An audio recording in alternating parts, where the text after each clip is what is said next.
Order. I call Mohammed Yassin to move the motion. Thank you. It's a pleasure to serve with your chairmanship, Mr. Vickers. I beg to move that this House is considered impact of universities, finance and jobs in higher education. The UK's higher education sector is facing a severe financial crisis with profound implications for both staff and students. 2 years ago, university lecturers across the UK raised an urgent call for help when they voted to strike. Regrettably, their concerns were largely ignored. Over 5,000 jobs cuts have already been announced, with projections indicating more than 10,000 jobs will be lost across the sector this year. The Office for Students' latest modelling suggests that nearly three-quarters of English higher education providers could be in deficit by 25-26. The University of Bedfordshire, in my constituency, has recently announced plans to cut over 200 jobs as part of its efforts to address financial challenges. Several factors contribute to this, including tuition fees that fail to cover actual costs, rising operational expenses, and a significant decline in international student numbers from 5,270 in 2023 to just over 2,000 in 2025. The funding model, which depends on international students paying higher fees, has harmed universities since Brexit, as has the Conservative government's policy to crack down on student visas, despite international students contributing over 40 billion to the economy before the restrictions were introduced. The amount of income English universities receive for teaching home students has declined in real terms almost every year since 2015-16 and is now approaching its lowest level since 1997. I'll give you this point. I'm grateful to the honourable member for giving way and congratulate him on this debate, securing this debate today. A 2024 report from PwC previously said that 10 of Scotland's 15 universities were at risk of falling into financial deficit by 2027. That is now looking like the 18 institutions that students can study in, 7 of them have a deficit now. So there's a particularly acute issue in Scotland, but does he agree with me that falling government investment is part of the issue? And indeed in Scotland, we believe that it's 22% lower than it was in 2013-14. I thank the honourable member for her intervention. I'll come to that point. I'll mention Universities of Scotland in my speech in a minute. So even prior to the 2022 reforms, the UK had the lowest share of public funding in tertiary education among OECD member countries, with the majority of the funding coming from fees and student loans. The tuition fee system is unpopular with both students and universities. While reversing it may be unrealistic, the model has to be improved. A disturbing pattern of job cuts is emerging, with universities following suit at an alarming rate, even those who are running a surplus. Critical administrative and technical staff key to the smooth running of courses and the welfare of students are often the first to be let go. We are witnessing widespread deficits, restructuring, fire and rehire tactics, and even the closure of entire departments, with faculties, schools, and jobs being lost or downgraded. A survey of institutions in spring 2024 found almost 40% had seen voluntary redundancies, almost 30% had reduced module choices for students, and almost a quarter had closed courses. In just the past month, universities in Dundee, Coventry and Bradford have announced similar measures. Perhaps most shockingly, Kingston University has proposed the closure of its humanities department. The closure of the humanities department in a country renowned for its literary and cultural heritage, Shakespeare's birthplace, no less signal a troubling future for our higher education system. This is not merely a loss for humanities, it is loss for the future of education in our nation and a blow to our global reputation as leaders in education.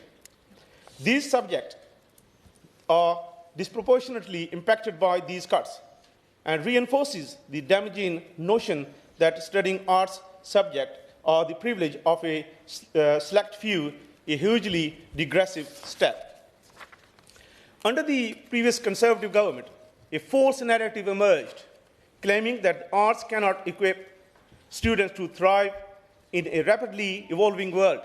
In reality, these disciplines are adopted to a skill-based agenda, producing exceptional communicators, critical thinkers, and researchers, still essential for a healthy democracy and an increasingly AI-driven world.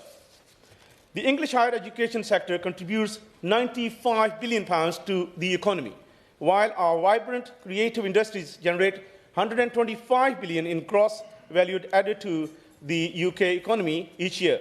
Last year, Labour unveiled our exciting plans for arts, culture, and creative industries as key sectors for driving economic growth. But none of this can be achieved without investing in the teachers and lecturers who train the next generation of skilled professionals. Post-92 universities, which often serve the most diverse student demographics, are hit hardest. Many students in these institutions are the first in their families to attend universities and come from lower socio-economic background. These universities are essential for students who cannot afford to live away from home. But the problem isn't confined to the arts and humanities or post-92 universities. Newcastle University, whose Chancellor is the chair of the prestigious Russell Group, has announced plans to cut 300 full-time positions, including 65 academic roles. Cardiff University also plans to cut 400 academic staff, almost 10% of its total, and eliminate subjects like music, modern languages, and nursing, despite ongoing NHS workforce shortages. Edinburgh's £140 million deficit forecast over 18 months outstrips the £30 million deficit recorded by Cardiff University. Durham University has joined the ranks of Russell Group institutions planning job cuts, with the target of reducing staff costs by £20 million over 2 years, starting with 200 professional services staff this year. For a full view of the scale of the cuts, visit the UK HE shrinking page compiled by the Queen's Mary University of London and UCU, which tracks redundancies, restructures, and closure across the sector. I'll give you at this point. Thank you. Before he moves on for the list, and just to save people going onto the website, can I mention Brunel University as well, where I've been on the picket lines with UCU, and there's large numbers of job cuts being threatened. This is a successful university doing everything asked of it of government to provide the skills training for the future itself. What is extremely disappointing to me is the refusal of management to even engage with the union to look at transitional arrangements and future planning. There must be a way in which we can work our way through this after years of austerity. Government working with universities' managements and with the unions themselves to see our way through. I'm grateful to my honourable friend for his comments, so I must make some progress now. Universities are major employers and significant contributors to local and national economies. A recent report on Lancaster University's economic and social impact, for instance, found it contributed £2 billion to the UK economy in 2021-22, with 61% of the impact felt in North West. If we continue to cut essential departments, English, nursing, modern foreign languages, where will our teachers and professionals will come from? The approach is also so short-sighted. Without a strong university sector, how can the Chancellor grow the economy? Universities are central to delivering education, research and innovation in critical areas for future growth, including STEM fields. Degree-level apprenticeships are another important part of the government's strategy to address the skills shortages and rebalance the economy. By combining academic study with practical work experience, apprenticeships offer a valuable alternative to academic degrees, but when universities shrink, the skill gap will only widen. In the blink of an eye, we are losing thousands of years' worth of accumulated knowledge. University exists to pass expertise to the next generation.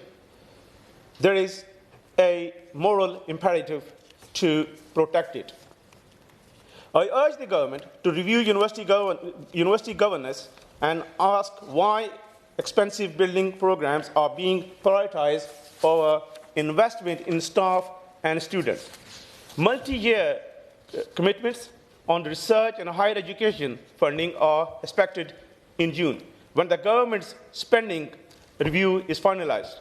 The reduction in faculty options, loss of vital services, and pressure on remaining staff all contribute to a diminished quality of education.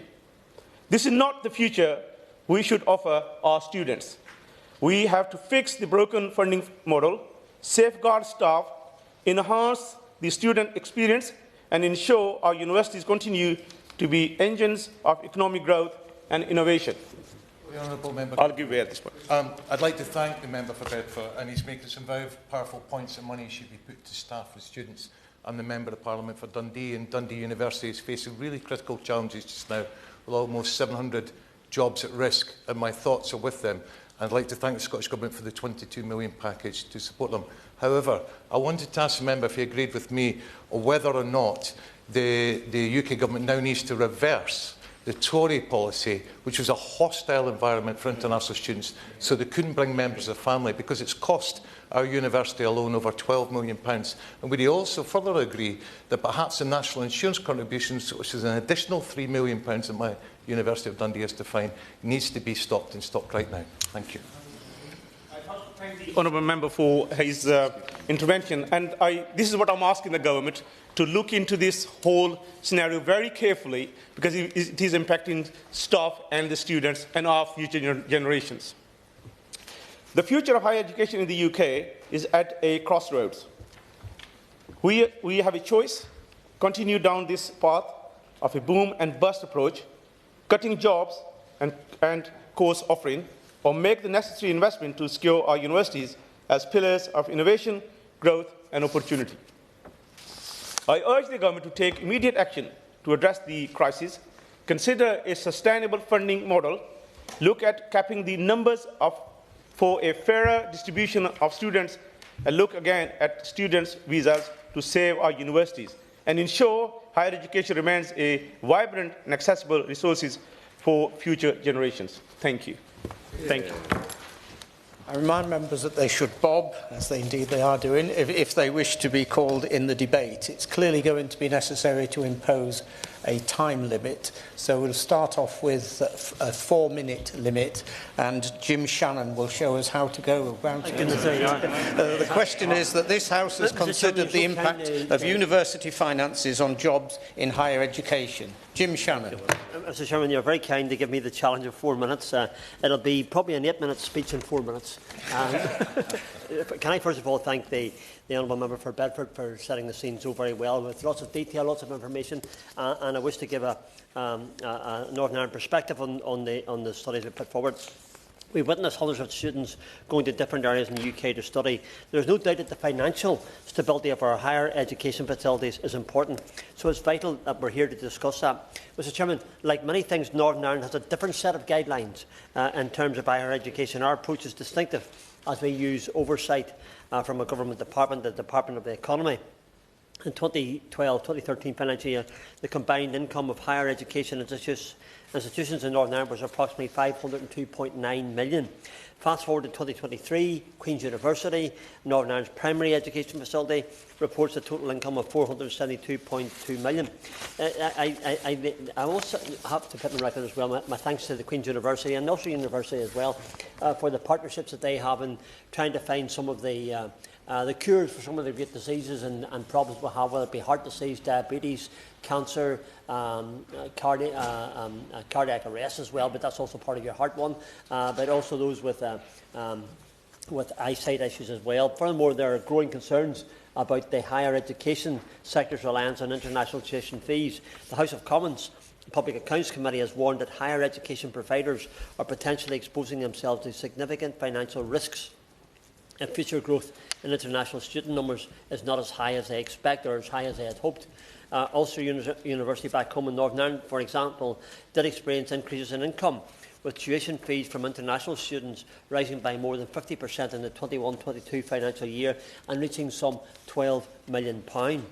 Whilst it is understood, Mr Chairman, that we cater and are generous to welcoming international students, as I think we should be, upon speaking with many students in my own constituency, it became clear that many are put off going to England, Scotland and even Northern Ireland for university placements due to the intense tuition costs.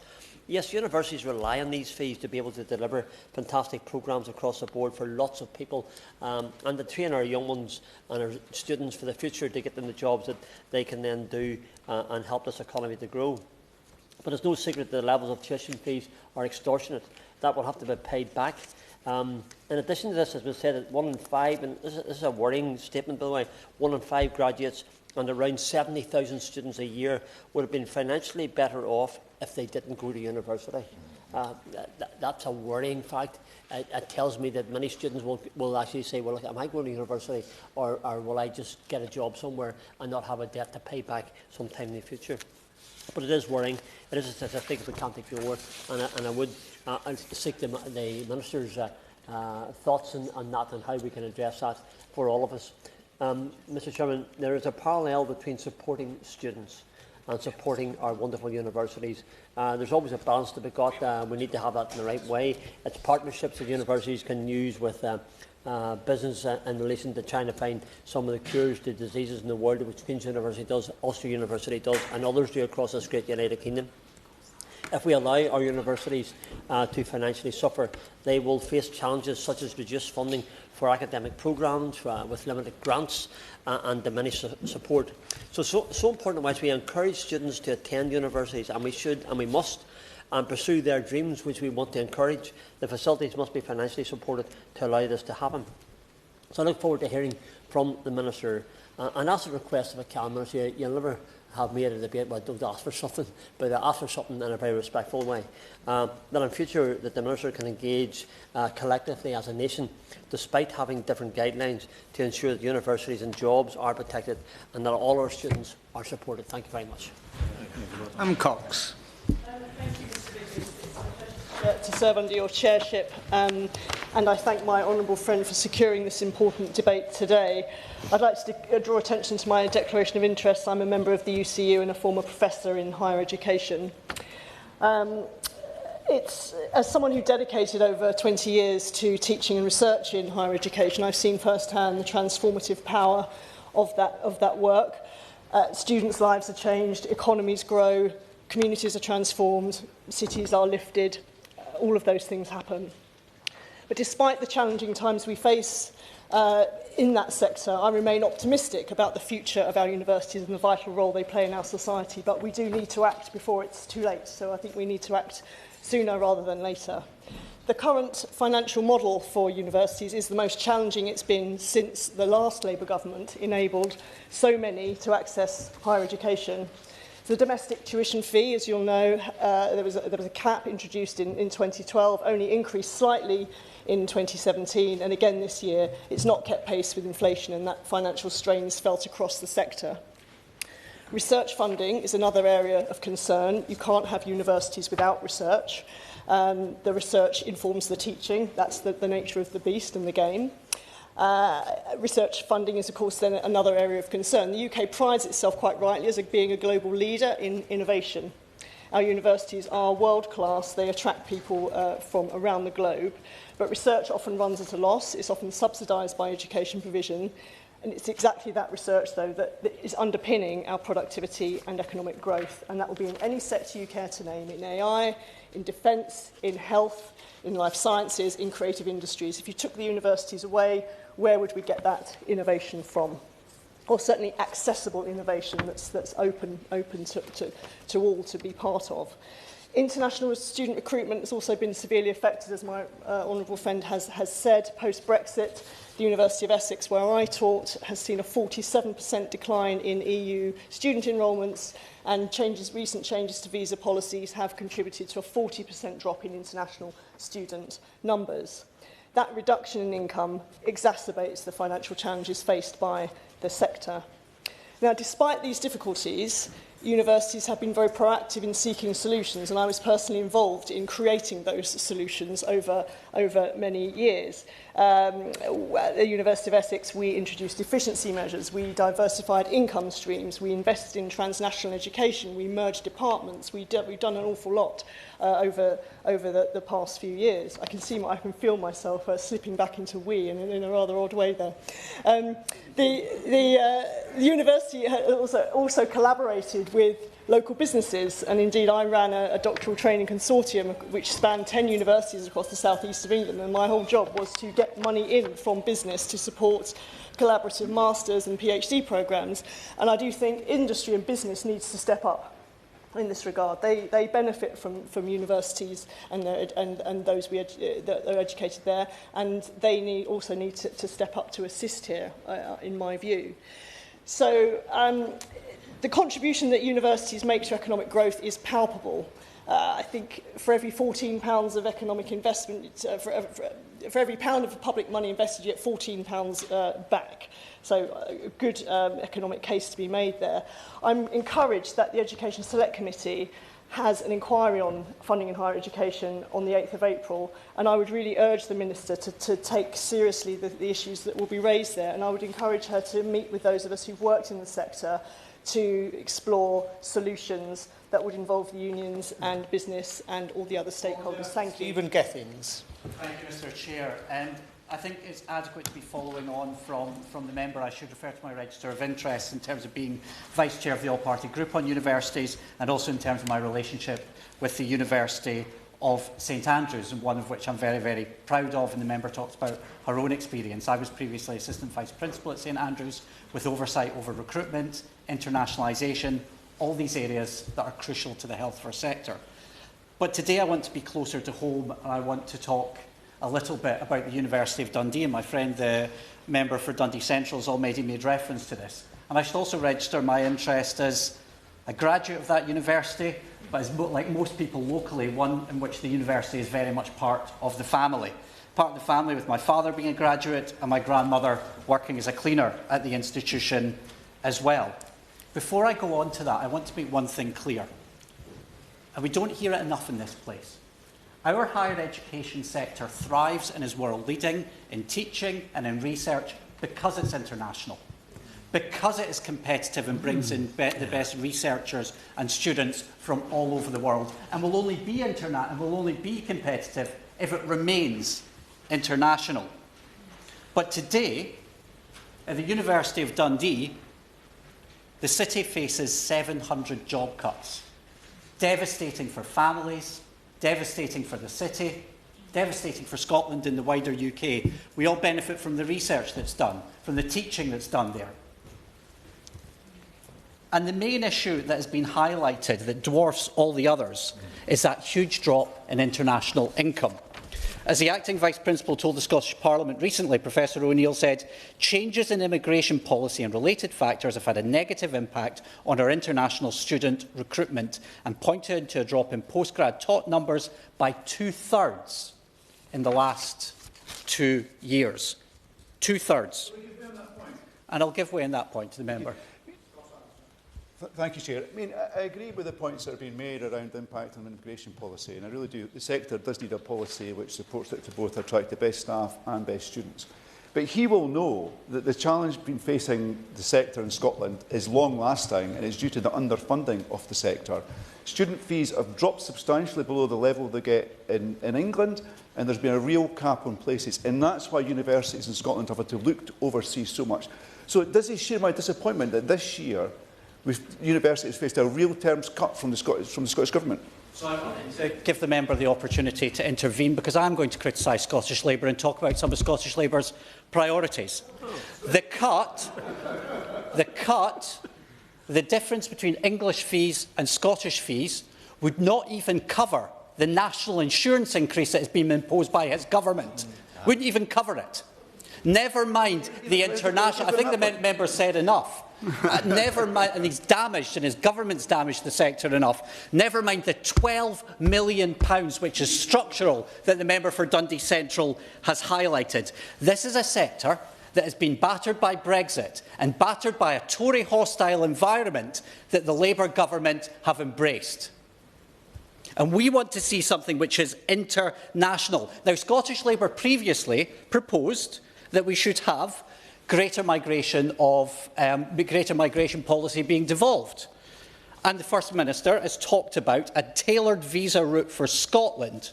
Now, that was something that Scottish Labour proposed previously, and I would love to find out if Scottish Labour still propose that, because that is something that could make a real difference to our sector, and something which his party previously campaigned on. But we've seen the biggest drop in terms of that dependence visa, whereas we know the markets are bringing in dependents from all over the world, and his party colleague has already identified this as being an issue, and others have identified this as being an issue, that wiping out dependence visas, when people bring their kids with them when they come to study, which is entirely understandable, will the government rethink that? Now, I understand that the member cannot say that, but I know that the minister will identify it. But I hope the member will agree with me when the minister goes that that dependence visa needs to be looked at. I hope he agrees with me on that one, because the health of the sector depends on it. The UK is hobbling the international competitiveness. I'm pleased that the Scottish Government stepped up for the University of Dundee and made that contribution. I'm pleased it did so. And Labour members called on it to do so, and SNP members called on it to do so. And I was glad that we all had that common approach. But with the damage that's been done at a UK level, we sit in the UK Parliament. It would be nice to hear Scottish Labour stand up for the sector and the damage that their own government is doing. So will the Minister look at the hostile environment? When they look at this, that is key to this sector. Thank you, Mr Chair. Danny Beales.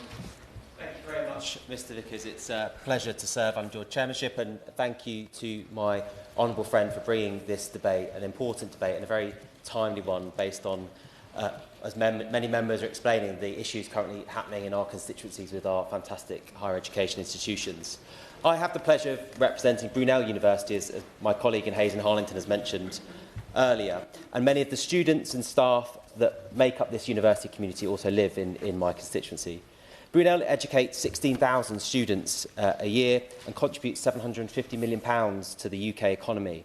It's an important employer, it's an important buyer of services, and it's also the centre of much of our community activity. It hosts a range of community sports groups, concerts, conferences, links with local schools, and even, some distant memories and scars on my back, even hosts the election hustings every election, of which I've got some direct experience for positive and negative at Brunel University.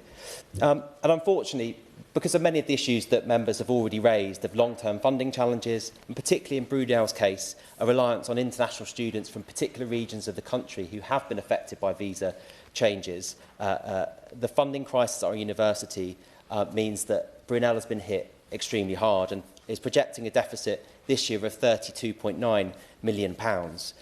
Brunel has therefore instituted a scheme of redundancies of 125 academic staff and 239 other staff across the university and professional services. Around 20% of the workforce at Brunel is affected, and a few weeks ago I met UCU staff members from the university in Parliament at their lobby day, and they told me that they dedicated their lives, sometimes 20 plus years, to university, and it is a deep level of concern amongst them and their colleagues about their futures, but also the universities. And it's a deeply disappointing situation for the university to be in. Universities, as has been said, are really central to human capital, to education, to open opportunities, as well as research for our nation and, more globally, facing some of the challenges that we see before us. These cuts are bad for staff and they're bad for students as well, who want the very best possible education. Moreover, I have a concern about the knock-on effects to the local economy in Uxbridge and South Ruislip. Brunel is a very good institution, an incredibly important part of my community, but as we face up to the missions around recruiting more medical staff through its medical college recently opened, or supporting those not in education, employment and training into training and work, I think Brunel stands at the centre of our community to meet some of those longer-term challenges this government wants to face. And I hope moving forward, therefore, we can look at a more sustainable long-term funding solution for higher education that will stabilise both Brunel and the broader sector's finances. And more immediately, I hope the government will consider how relatively small amounts of transition funding, whether through grant or loans, might be made available to institutions such as Brunel. These institutions, newer universities, don't have very large reserves, don't have historic estates or trusts on which to draw to change the institution at pace. And without those small amounts, relatively small amounts of funding, cuts bite harder. They have to make more redundancies than might need to be the case. So I hope the government can perhaps look and explore those options for universities such as Brunel. And I hope through these measures, through long-term funding settlements, that we can secure Brunel's future and ensure that it can continue to provide the best quality of teaching and continue to be the best possible institution for students, staff and for the broader community in Uxbridge and South Ruislip. Thank you. Ben Lake. Because it's a pleasure to serve under your chairmanship, and may I begin by congratulating the honourable member for Bedford for securing this very important debate. As we've already heard, Mr Vickers, a great number of higher education institutions across the United Kingdom are facing very worrying times indeed, and I'm sure that we'll hear of other examples from other members as they rise to speak. But I think many who are more learned than I, in this area, will say that this is a situation that has been developing for quite some time.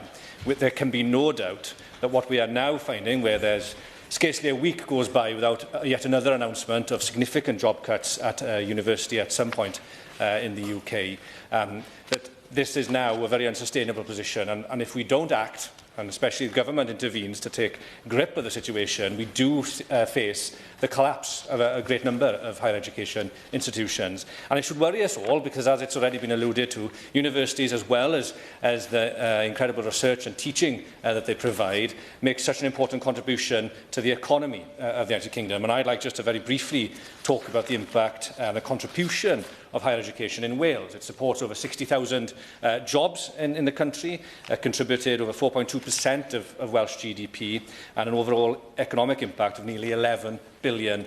Now, the new government has identified growth as a key mission for its administration, and in terms of growth, research and development will be key. And in Wales, just as in other parts of the UK, Welsh universities are critical to ensure that research and innovation can benefit not just communities but also the economy, amounting to 37% of all Welsh research and development expenditure. And in my own constituency of Ceredigion Preseli, I know that firsthand from the good work of the Arbor Innovation Centre associated with Aberystwyth University.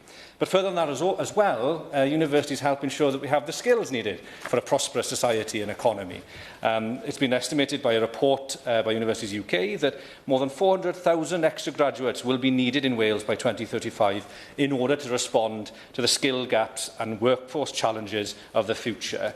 Now, that's clearly a problem if we then have a situation in Wales where institution after institution is announcing severe reductions to teaching provision and staff cuts.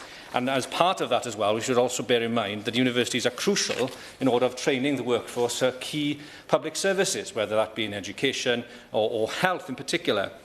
Now, the other thing I would like to say and emphasise from my own personal experience, and not just as an MP, but also as a person who was born and raised in the university town, the town of Lampeter in Wales, the birthplace of higher education in Wales. We are now facing a very uncertain future, where the university has announced its decision to relocate undergraduate teaching from the campus, from the town, over 200 years of history going down the pan. But the point I make here is that the university also sustains a whole load of extracurricular, if you like, community benefits, from the arts hall to the sports facilities. We make the point very often that universities are important for the economy, and they are. That's where I had my first job. Perhaps I should declare an interest, Mr Vickers. But it's also where, as a young student at sixth form, I was able to benefit from the resources of the library, from the extracurricular courses that the university provided to enrich my own teaching, my learning, and to prepare myself for university. It's where many of my sports teams trained during the winter months in their sports hall. And it also plays host to two of the big events in the town. That is the St David's Day March and the annual food festival. All of this is now in jeopardy, and so when we consider the importance of higher education providers, let us also remember not just the economic impact, but also the wider social and community impact that they all have. Thank you very much, Mr Vickers, and it's an honour to serve under your chairship, and I thank the Honourable Member for Bedford for securing this debate. As we've heard, there is a crisis in higher education in this country, and this crisis is writ large in an academic institution in my own area, the University of East Anglia. And that's why I'm attending this debate today, because the University of East Anglia really matters for our city, it matters for our county, and also it matters for the country. It is a vital hub which delivers cutting-edge research, educates thousands of students, and of course provides thousands of jobs. It was also more than just an education facility. It is also on a campus which is home to 5 BBSRC-funded research campuses, 40 businesses, 4 independent research institutes, and a teaching hospital. But a university that has produced renowned novelists, filmmakers, scientists, cardiologists is now in a very precarious position, as are so many other institutions. The proposals put forward by the University of East Anglia could see up to 190 staff members, 163 full-time equivalents losing their jobs, and this comes after losing more than 400 staff a year and a half ago. And this will have a direct impact on many people's lives, of course, but also on our economy. Last week, about 700 university staff members held a strike day to fight against these job cuts. And of course, I understand the pressure that chancellors and vice-chancellors are under, but the loss of knowledge and expertise when staff go lasts for not just years, but it can last for generations to come. So I just want to be clear that I do feel that the jobs and the education of students must be protected at the UEA.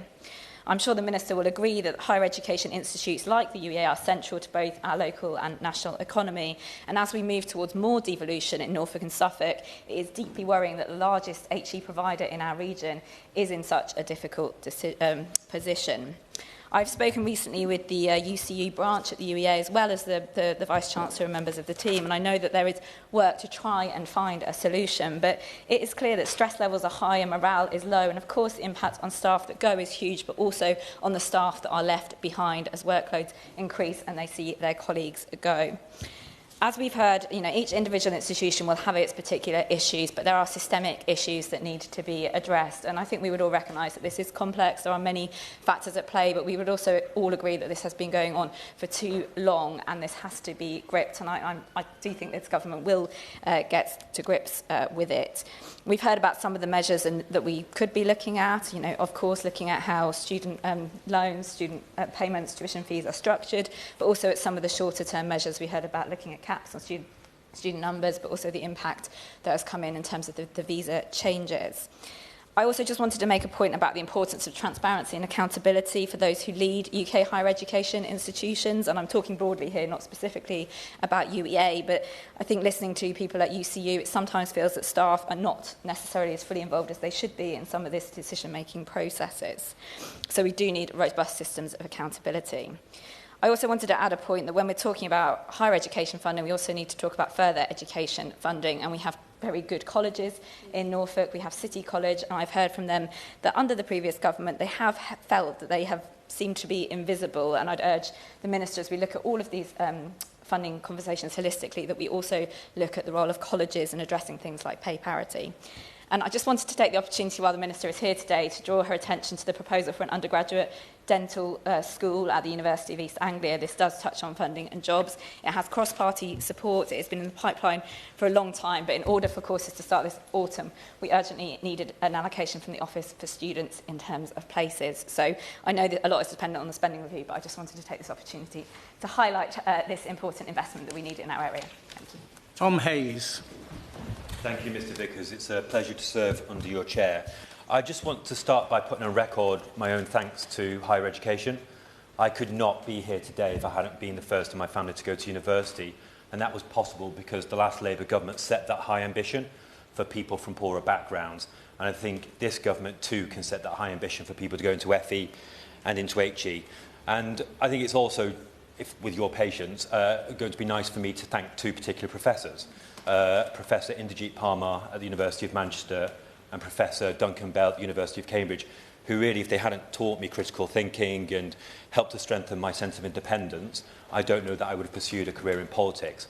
And I say that particularly because when I speak with professors and teaching staff at the universities in Bournemouth, the town where I am an MP, it is clear that they are passionate about this student experience. They're passionate about education. But the 3 universities are facing danger. We are very fortunate in Bournemouth to have 3 universities. We've got Arts University Bournemouth, teaching 4,000 students, established in 1880. I was pleased to be there just on Saturday as they were hosting a youth celebration showing the ways in which they contribute to our local society. We also have Health Sciences University, who has just installed Her Royal Highness the Princess Anne as its Vice-Chancellor, showing that it's taking a leap forward in providing education, research and clinical care to help build a healthier society. And I commend the leadership of Leslie Haig there.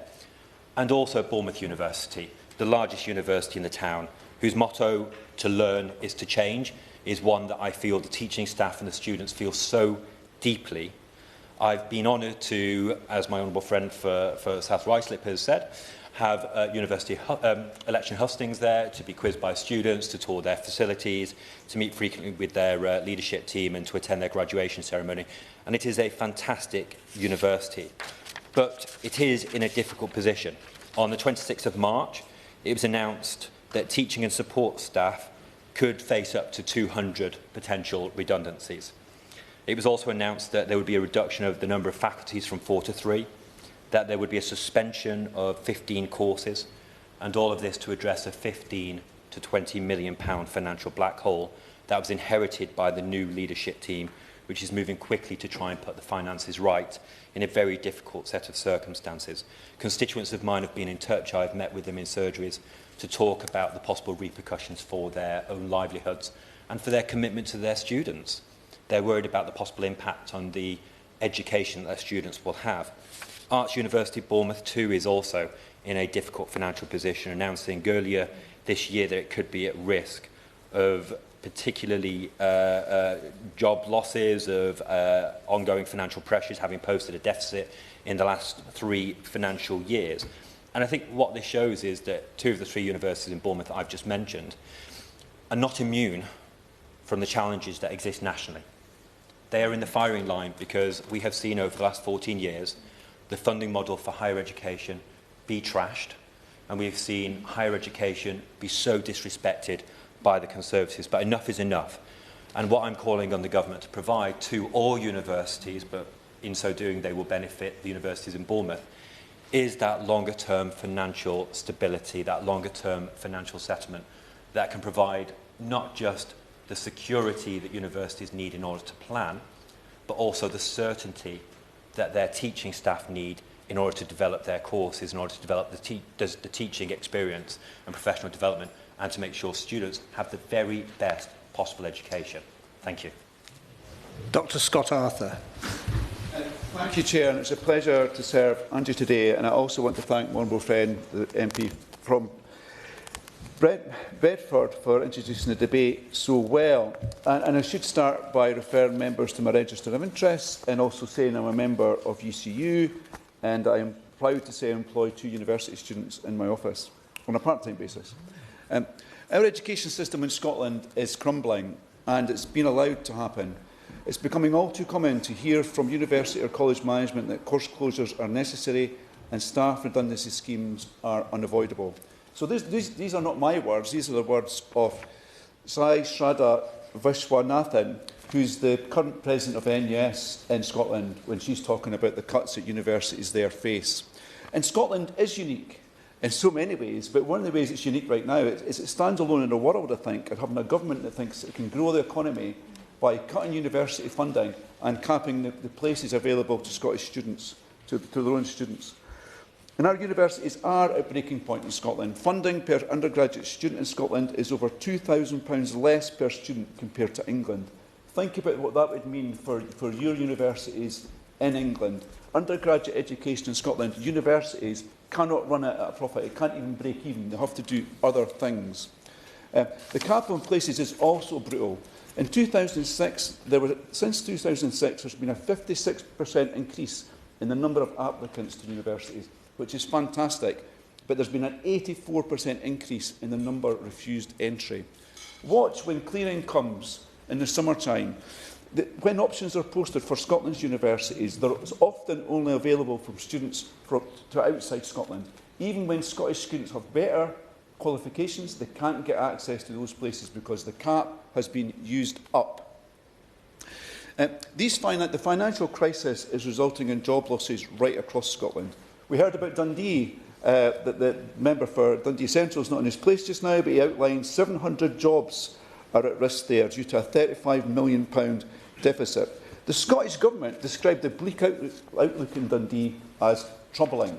I think the staff there probably view it quite differently. The University of Edinburgh is looking at £140 million worth of cuts over the next 18 months. That's 10% of its annual budget. And the principal there is refused to rule out compulsory redundancies. He says nothing is off the table. In Aberdeen, voluntary redundancy schemes are open. Robert Gordon's talking about losing 100 staff. It's expected the Funding Council, the Scottish Funding Council will say, as we've heard earlier, over half the institutions in Scotland are running at a deficit. This is a crisis that demands urgent action. And it's not just universities who are being shortchanged. Poor students are too when it comes to loans for living costs. The living wage went up yesterday, which is good, but a single parent on the national minimum wage in Scotland working 37 hours per week will be earning £3,000 over the threshold for their child having full support at university, meaning that that single parent is expected to give the child £1,500 to attend university. This is utterly shameful. I'm a huge supporter of Scottish universities, and I love meeting staff and students in this place to hear about all they do. And often the Honourable Member for Arbroath and Broughty Ferry is there as well, supporting the sector in Scotland, and I do have to acknowledge that. They are at the heart of Scotland's economy and have been for centuries, but they need to be cherished, and that isn't happening right now. We need a Scottish Government that takes the sector seriously. Thank you, Mr Chairman. Maskell. Thank you, Mr Vickers. It's a pleasure to serve with you in the chair. There is a real mismatch between the Chancellor's growth agenda and the policies impacting higher education funding landscape that we inherited.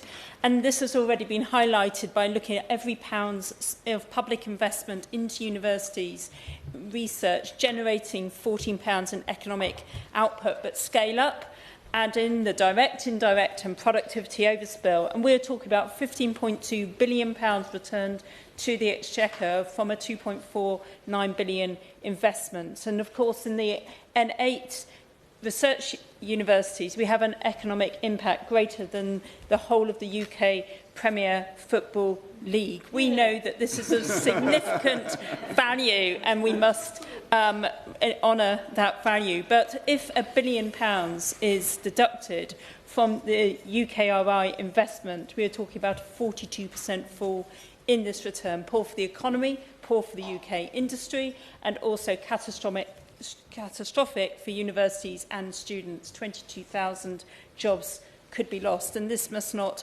happen. And we also must be aware that the demands of the UK industrial ambition far exceeds the supply of graduates that we are currently producing, and we are all alerted to the fall in the role which will hit the higher education sector by 2030. Another 11 million graduates will be needed to be found in order to fuel our economy into the future. And yet last year we saw 5,000 jobs cut in the academic year. There is a real challenge. If we are going to realise the knowledge, scientific, innovative and technical opportunity that this country presents the world, then we must have a global outlook on the investment that we must make into higher education. There have been many factors impounding on universities, and we have heard so many, but particularly around international students. I really do urge the Minister to make representation to the Home Office to ensure that dependents can accompany academics and students as they come to the country, that we have a look again at visa costs and NHS surcharges to enable people to come to our country, to put into our country and bring such benefit, but also that economic benefit, which we know has been so deeply damaging with the changing visa rules.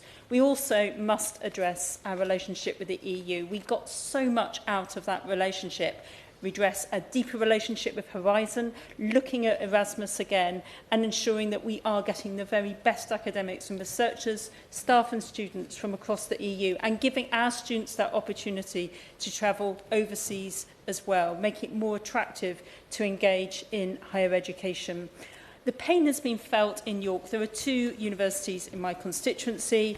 York St John has removed 70 vacant posts and deleted 30 posts, and the University of York saw 273 already leave. And I know, in talking to the unions just last week, that the pressure is there once again. And this is having a real impact on staff, on academics, as well as students. We know about the mental health challenges, the stress that people are experiencing, and those workloads, of course, are going up. I'm happy to give way. You're very kind. Thank you so much for giving way. As an academic in recovery who is currently actually working as a visiting professor at Royal Holloway University on Monday mornings before Parliament sits, what you are saying resonates with me very powerfully. My university at Royal Holloway has announced today a voluntary severance scheme. And I remember back to that moment in 2016 after the Brexit referendum, our international student numbers fell off a cliff. Britain can claim they can't claim to be a genuine world leader in many things, but in our university sector, we absolutely can claim to be a world leader. We have the 2nd largest number of Nobel Prizes of any other country. Does the Honourable Member agree with me? In the words of Joni Mitchell, we won't know what we've lost until it's gone.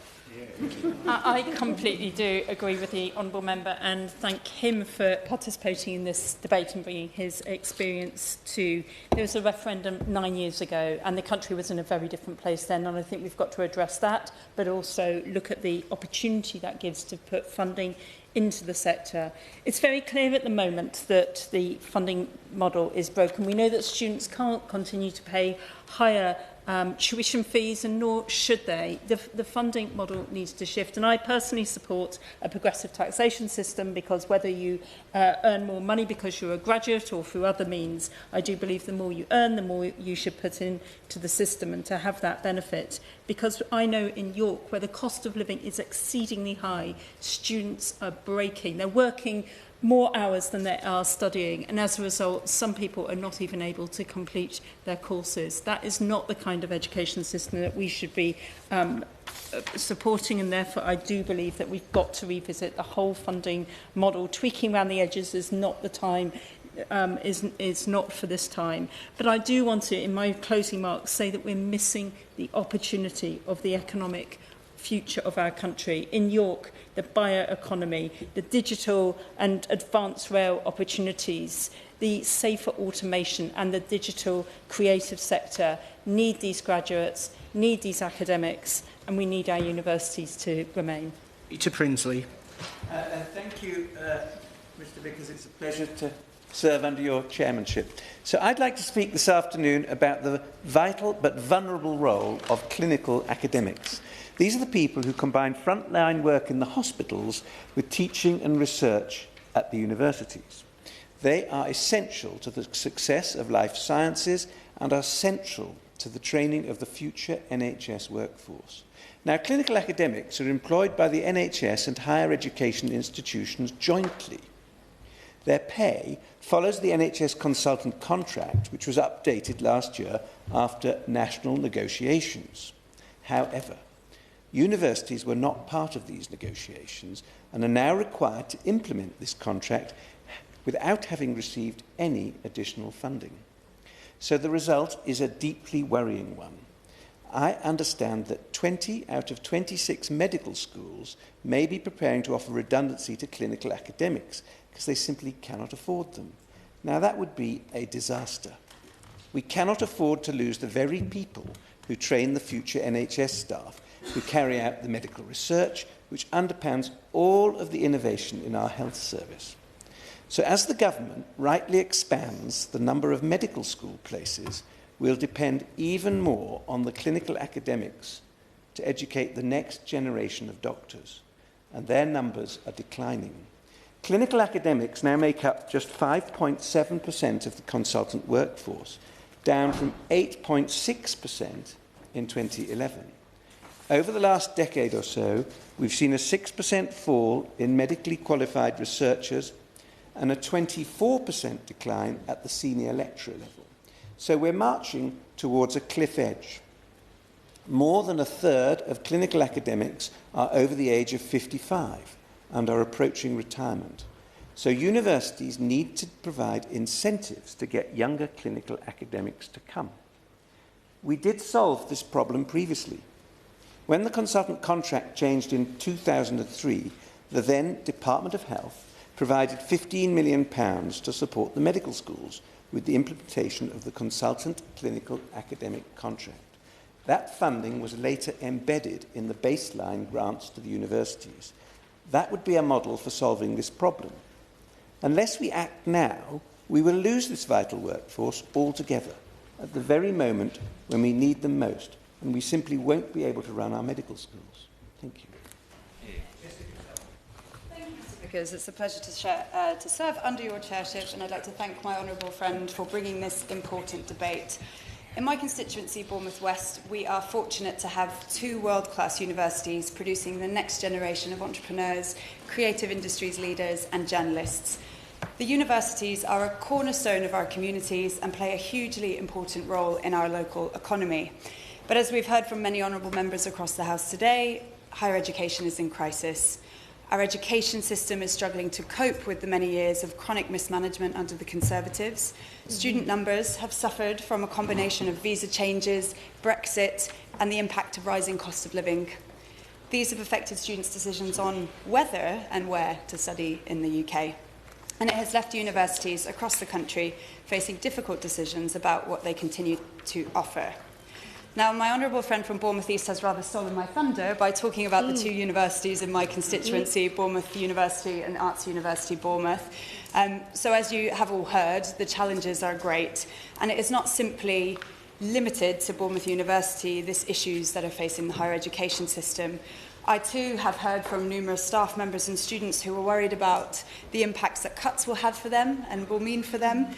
Many have moved and made their lives in Bournemouth because of the opportunities offered to them by Bournemouth University, and I've also met local university leaders to discuss these issues with them, and I hope to do so again as they during their consultation period, which I encourage and hope that all staff do engage with.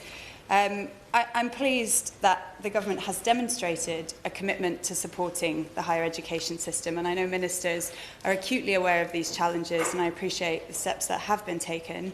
But can I now ask the Minister, given just how important our higher education system is for our standing in the world, creating the vital soft power links that we need with nations and individuals around the world, what assessment has she made of the impact of visa changes on international students and university finances? I also want to welcome the government's mission to break down barriers to opportunities and provide young people with the right pathways that are suitable for them after secondary school. So given it's clear that there is a crisis in funding, what assessment has she made of the stability of this fees-based model and the sustainability of it? And what steps is she taking to ensure that young people across the country can access good quality and affordable higher education should they wish to? Finally, I'd like to turn back to Bournemouth. Specifically, Minister, do you reassure students and staff at Bournemouth University that the government is aware of the proposals being made there and will work with local partners to help address the issue? And would the Minister be willing to meet with me and the other Dorset MPs who represent many amazing universities to discuss this situation in greater detail? To the students and staff at Bournemouth University, I want to reassure you that I will continue to press for the support you need during this difficult time, and I will work closely with the university, the local community, the UCU and my colleagues in Parliament to ensure that your concerns are heard and that we begin to tackle the gravity of this situation. James Naish. Thank you, Mr Vickers. It's a pleasure to serve under your chairship, and I congratulate my honourable friend for Bedford for securing this important debate today. And I do note with a little bit of sadness that the previous government, which presided over the system, is barely here. The impact of university finances on jobs in higher education is one that is felt deeply in my constituency of Rushcliffe, which is not only home to a University of Nottingham campus, but it sits in the middle of a fantastic cluster of East Midlands universities: the University of Nottingham, Nottingham Trent University, the University of Derby, Loughborough University, the University of Leicester and De Montfort University. These universities are all vital to our local economy, and also play a major role in producing spin-out businesses, which in turn create high-quality jobs for local people. However, as has been admirably described by many honourable members today, the pressure of the funding crisis in higher education is already being felt locally. In 2024, Nottingham Trent University removed over 230 staff members in a cost-cutting drive. The University of Nottingham too has faced a highly challenging year, reporting a £17 million loss. These are not isolated events. They are part of a sector-wide crisis. The University and College Union has warned that over 5,000 jobs are already marked for cuts this year, and if current trends continue, more than 5,000 additional posts could follow. That equates to thousands of lecturers, researchers and support staff, many of whom are already working under precarious contracts, now facing uncertainty or redundancy. But the consequences of this crisis extend far beyond employment. When institutions are forced to shrink their workforce, course offerings are reduced, class sizes rise, and students, especially those from disadvantaged backgrounds, lose access to the quality education that they deserve. The knock-on effects on research output, regional economies, and especially the UK's global reputation for higher education are significant. Now, we know that university finances are being squeezed on multiple fronts: declining numbers of international students, increased costs associated with inflation and pension liabilities, and flatlining income from domestic tuition fees. For many institutions, especially those without large endowments or global brand recognition, the financial model is simply no longer sustainable. Mr Vickers, we therefore need a serious review of the governance structures across the sector, and I'd like to ask the Minister to explain what the government is planning to do in this regard. If some institutions are being forced into short-term reactive cuts while others remain relatively stable, we must ask why. Are decisions being made transparently? Are senior management teams being held to account for financial planning? How can we ensure that long-term educational quality is prioritised over short-term balance sheets? Mr Vickers, today's debate isn't simply about special treatment for one sector. It's about recognising that higher education is a national asset. Universities drive innovation, anchor regional economies, and provide opportunities to millions. If we allow them to hollow out their workforces, we risk eroding the very foundation on which they stand.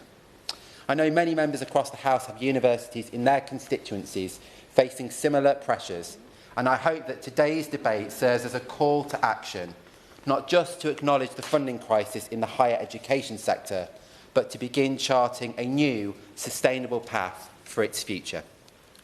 If the front benches could limit their contribution to 9 minutes, we'll just have time for Mr Yazin to sum up. Ian Solomon for the Liberal Democrats. Thank you, Mr Vickers. It's a pleasure to serve under your chairmanship today. And I would like to thank the Honourable Member for Bradford for securing the debate today and raising this important issue. Bedford, did I say Bedford? Oh, sorry, I said Bradford. I should know, you're a near neighbour of mine, which was just what I was going to say. I was just, because while I am here as Lib Dem spokesperson for higher education today, the proximity of St Neots to Bedford does give me a particular constituency interest in the concerns that he raises on the particular challenges facing the University of Bedfordshire, and we've heard how they're echoed across the country, listening to honourable members around the hall today. It is clear that many universities are feeling huge financial pressure, and this is something we're all concerned about. University financial challenges are not just numbers on a spreadsheet, as we've heard. They affect real people, their livelihoods, and the quality of education and research, as well as their communities. Mr Vickers, I'm not as young as I used to be, but so I hope I'm valid in saying now, saying I can't remember a time where universities have faced such financial pressures, and we desperately need this not to continue. The amount of income English universities receive for teaching UK students has declined in real terms almost every year since 2015-2016 and is now approaching the lowest level since 1997. And there are major budget shortfalls due to rising costs in areas like the energy costs and, more recently, national insurance contributions, as well as a lack of investment and support after years of, frankly, neglect from the last Conservative government. And that's coupled with, as many members have mentioned today, a decline in international student numbers due to visa restrictions, and those points have been well made. We are in a global competition in that regard, and it's unsurprising that our institutions have ended up in such a fragile financial position. Figures released by the Office for Students in November revealed that 40% of education providers were already forecasting deficits. But I believe new data suggests that up to 72% of providers could be in deficit by the 25-26 academic year without any mitigating action from the government. So it's unsurprising that many institutions will be forced to make difficult decisions and are being forced to make difficult decisions on staffing across all jobs in the sector, including not just academic staff, but support workers. Mr. Vickers, this is deeply worrying and will see the sector and the country more widely negatively impacted.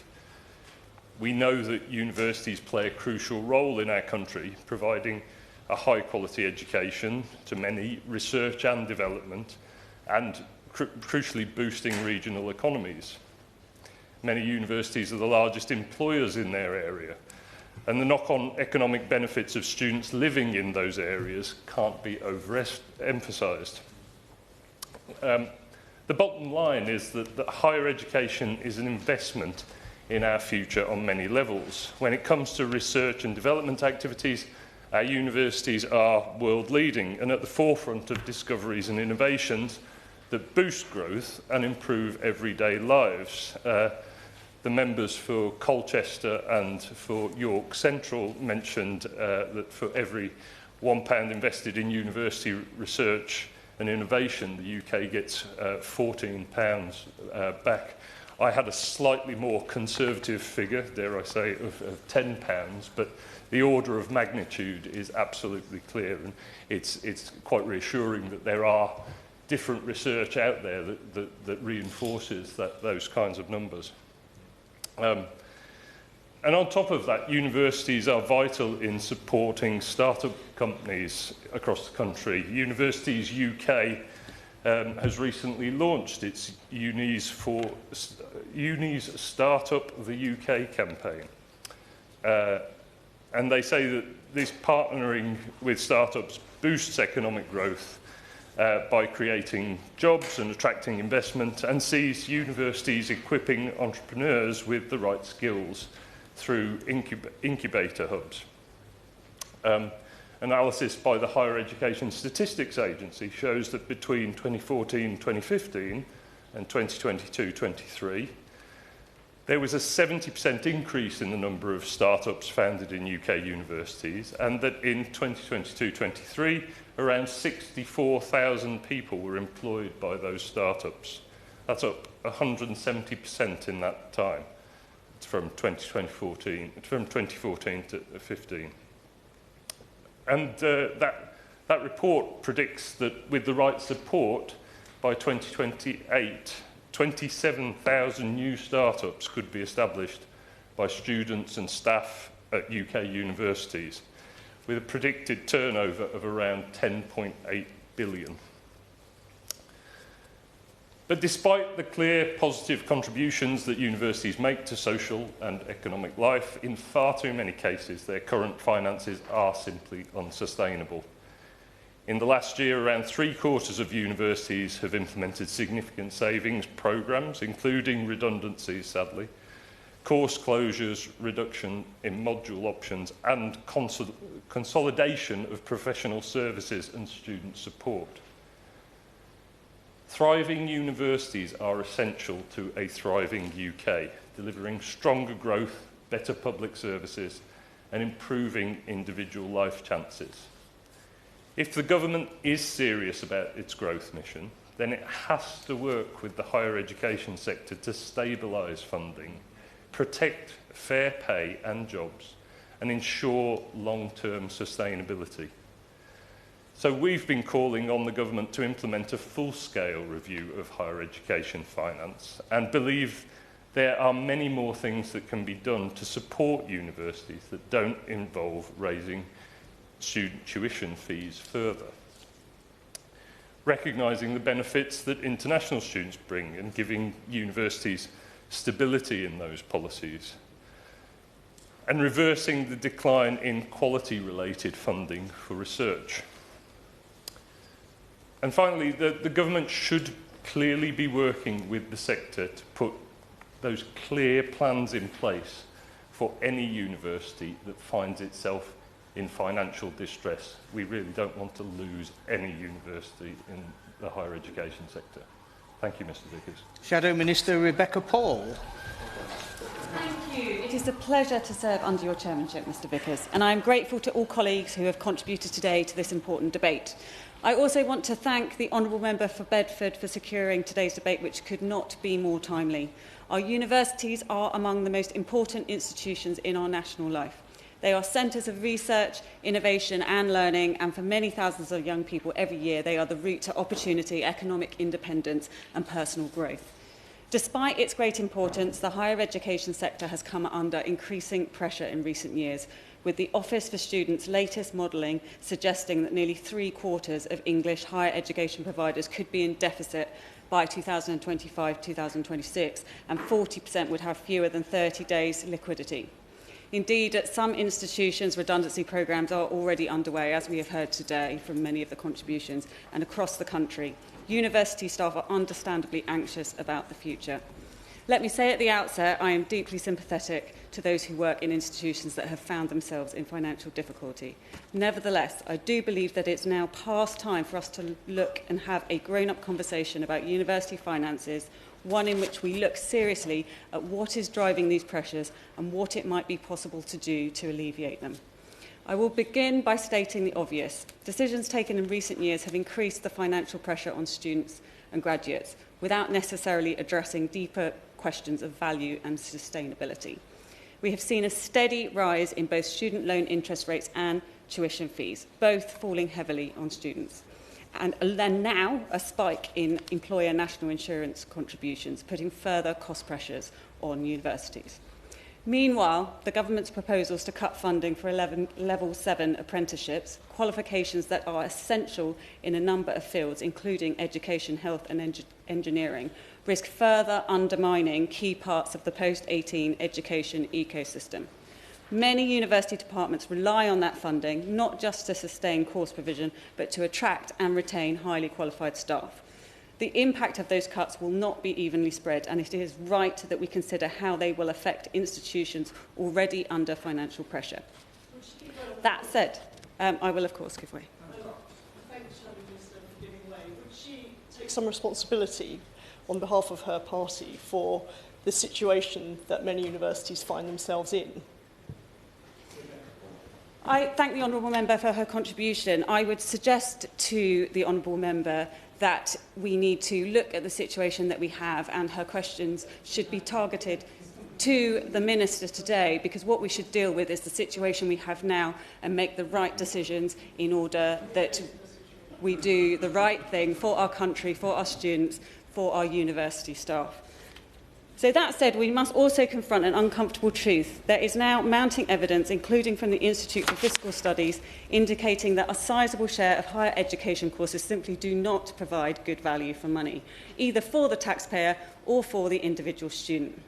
The IFS has concluded that around 30% of graduates, both men and women, would have been better off financially had they not gone to university at all. This raises important questions as to how we ensure our higher education system delivers for those who fund it, namely the students who invest years of their lives and take on significant debt, and the public whose taxes support the student loan system. The current funding model is failing under the enormous weight of rapid expansion, marketisation and insufficient quality controls. The ability for an institution to prop itself up on the backs of overseas students paying vast fees is coming to an end. While fee income from international students has grown by an average of 15% a year between 2017 and 2023, the recent international recruitment environment has been very challenging, and recent Home Office data indicates that there were 393,125 visas issued to main applicants in 2024, which is down 13.9% year on year and down 18.8% compared with 2 years ago. While some institutions have embraced innovation, strong outcomes and world-class research, others have pursued growth at all costs, adding courses with limited market value, often to attract overseas students or to maximise short-term income. We cannot and should not return to a time when university was only accessible to a wealthy minority. But we do need to have a serious conversation about what the purpose of higher education is, who it is for, and how it can be sustainably funded in a way that delivers for students, taxpayers and the wider economy. That means looking at systemic reform rather than simply demanding young people pay more without addressing those underlying issues. We need to examine course quality, graduate outcomes, student choice and the role of further education and apprenticeships alongside traditional degrees. Such reform could begin by addressing Such reform could begin by addressing the unacceptable lack of transparency around the student loan system. The public has a right to know how the system is operating, who is borrowing, who is repaying, and where there may be a risk of fraud or misuse. I understand that a paper on this very subject, compiled by the IFS and commissioned by the last government, remains unpublished, despite efforts to obtain it via Freedom of Information requests. I hope the Minister might be able to explain why this is the case and will understand that transparency builds trust while withholding data only fuels suspicion. On a related theme, questions have rightly been asked about the eligibility criteria for student loans, particularly for non-UK nationals and EU citizens with settled status. It is, I think, surprising to many that even several years after Brexit, over 180,000 individuals were granted settled status in the first 6 months of this government. That figure deserves scrutiny, and it is legitimate to query what the implications will be for access to taxpayer-funded support in accessing higher education. It has been widely reported that the Student Loans Company is now accepting a mere certificate of application for settled status in order to approve loans. If that is the case, then I would urge ministers to review that policy as a matter of urgency. We must ensure that eligibility checks are robust and that the system is not open to exploitation. I'm going to continue just in terms of time. Coming now to concerns over the quality of some higher education provision. The government has said it is considering changes to the regulation of franchise providers, some of which have been implicated in cases of poor quality provision and potential fraud. While I welcome the consultation launched by the Department for Education, I would caution that many of the largest franchise providers are already regulated by the Office for Students. So the key question is not simply whether they are regulated, but how well the regulatory framework is working and whether it is actually driving up standards. And finally, we have heard ministers speak in recent months about tweaking the role of the Office for Students to strengthen its focus on value for money. In October, the department said it was developing options for legislative change, and the Secretary of State has since re-announced that commitment. But as far as I can tell, no tangible progress has been made. When will we actually see legislation brought forward? We have also heard mention of the Public Sector Fraud Authority being brought in, but that too sounds remarkably similar to the Internal Audit Agency investigation mentioned in last year's National Audit Office report. What is changing exactly, or are we simply hearing the same announcement wrote in new language? I will now conclude by emphasising that the largest losses to the taxpayer do not always come from outright criminal fraud, but from legally operating institutions that provide poor value. These providers operate within the letter of the law, but not in its spirit. They enrol students on low-value courses with high dropout rates and weak earning potentials, while drawing down large sums from the student loan system, sums which in many cases will never be repaid. We cannot continue like this. Our goal should be a higher education system that is sustainable, high quality and genuinely life-changing. I look forward to continuing this discussion in the months ahead. Thank you. Minister Janet Davey. Thank you, Mr Vickers, and it's a pleasure to speak under your chairmanship. And I congratulate my honourable friend, the member for Bedford, on securing a debate on this important subject. I know he has a keen interest in financial sustainability of the higher education sector, and I've heard from him and from many members from across this chamber speaking about their amazing universities in their constituencies, and I've welcomed all of their contributions. I've heard about universities' contributions to economic growth, about systemic issues, operational expenses, student numbers from both home and overseas, redundancies of staff, deficits being carried by universities, and many, many other issues. I acknowledge and I've heard these concerns, and I will address in my response, I will be speaking on higher education employment, financial position of higher education, the role of the Office for Students in the time that I have, tuition fees increase, the risk of financial failure, independence of the sector, higher education workforce, higher education reform, international students, research funding and employer national insurance contributions, as well as the franchising fraud that the honourable member for Reigate has mentioned. So I therefore wish to begin just by thanking all of the members again that have spoken. Honourable member for North East 5, Hayes and Harlington, Dundee Central, Strangford, Colchester, Arbroath and Broughton Ferry, Edinburgh South West, Uxbridge and South Ruislip, Ceredigion, Presili, Norwich North, Bournemouth East, Edinburgh South West, York Central, Surrey Heath, Bury St Edmunds, and as I just paused there, in response to my honourable friend Bury St Edmunds and Stowmarket, I would like to respond by saying the government recognises the vital role that clinical academics play in research and education in the NHS. And while universities are independent, they are therefore responsible for decisions around pay, and we are committed to working closely with partners in education to ensure clinical academia remains an attractive career choice. I'd also like to thank the member for Bournemouth West, as well as her invitation to visit the Dorset. Have I got that wrong now? Yes, the Dorset. No. Is that right? Thank you so much. The Dorset MPs, and I will pass that on to my noble friend who's in the other place, the Minister for Skills, Higher Education and Further Education. Also want to thank the member for Rushcliffe, St Notes in Mid-Cambridgeshire, and obviously the honourable member for Reigate. So, as I set out in a similar debate on this topic, indeed in December, the government values the vital contribution that a world-leading sector makes to the United Kingdom. Through education provision and research output, our providers are integral to our economy, to industry and innovation, and to wider society. The sector contributes to productivity and growth and plays a crucial civic role in local communities, and also helps enhance the UK's global reputation. And of course, higher education providers are vital employers in their local communities and across England as a whole. They provide jobs not only for academic staff such as professors and researchers, but also for a wide range of non-academic roles in administration, facilities management, IT, student support services and many more. This government recognises that the financial position of this sector is indeed under pressure. In November, the Office for Students published an update to their May report on the financial health of the sector.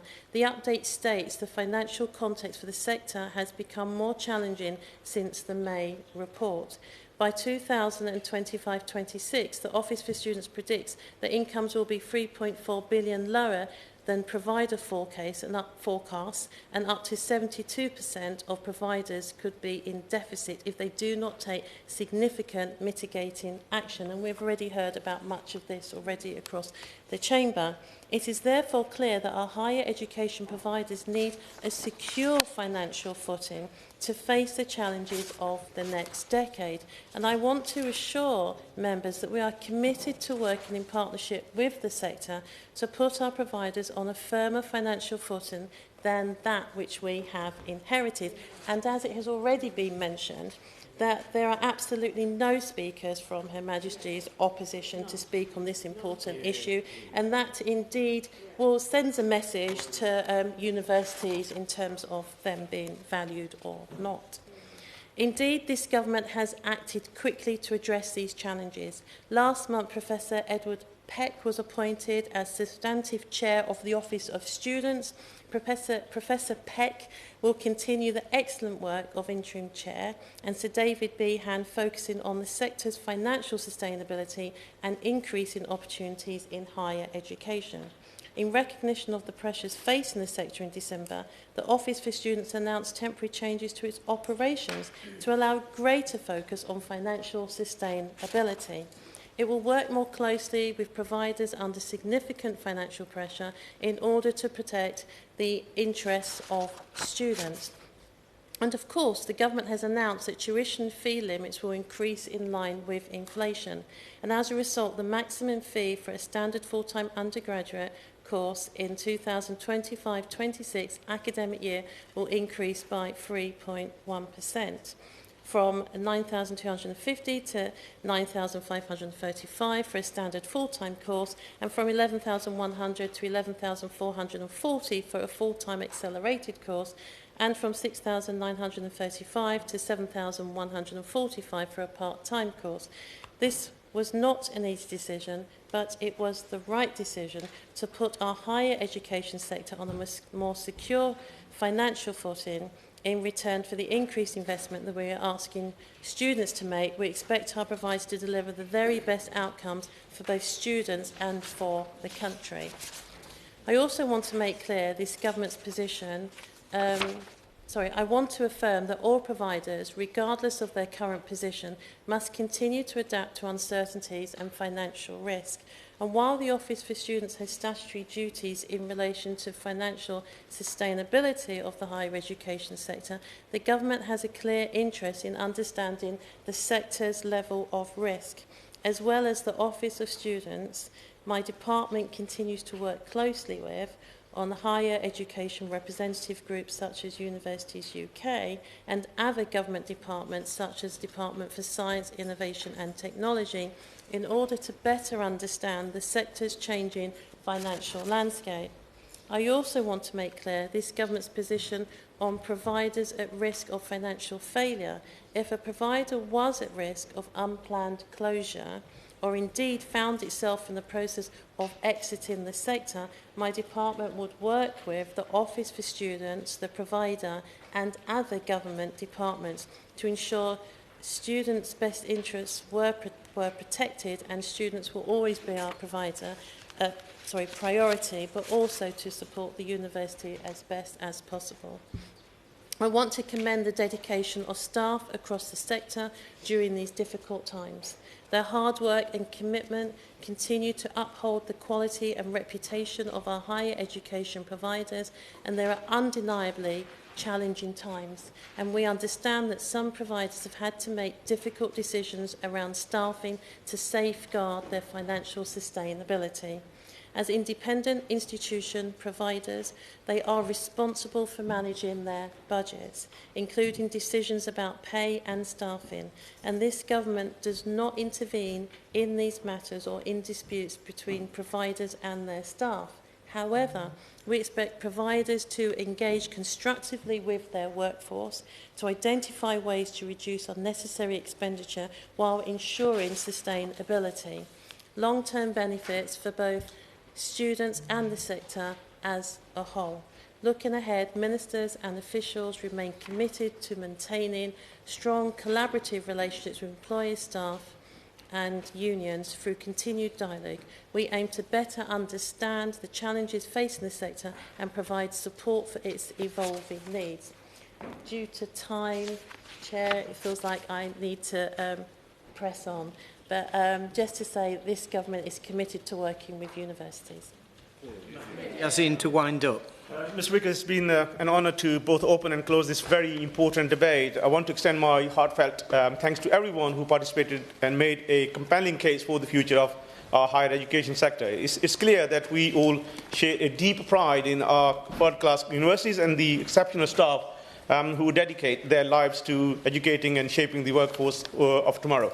However, we must recognise that words alone are not going to be enough. We must take meaningful action to ensure that our university remains sustainable and fit for the future without compromising the invaluable knowledge base or limiting student choice. I would like to thank the Minister and Shadow Minister for their contribution today, and I look forward for the forthcoming Education Select Committee session on this matter next Tuesday. Together, I hope we can rise to the challenge and collaborate to ensure that our universities continue to provide and transformative. The question is that this House has considered the impact of university finances on jobs in higher education.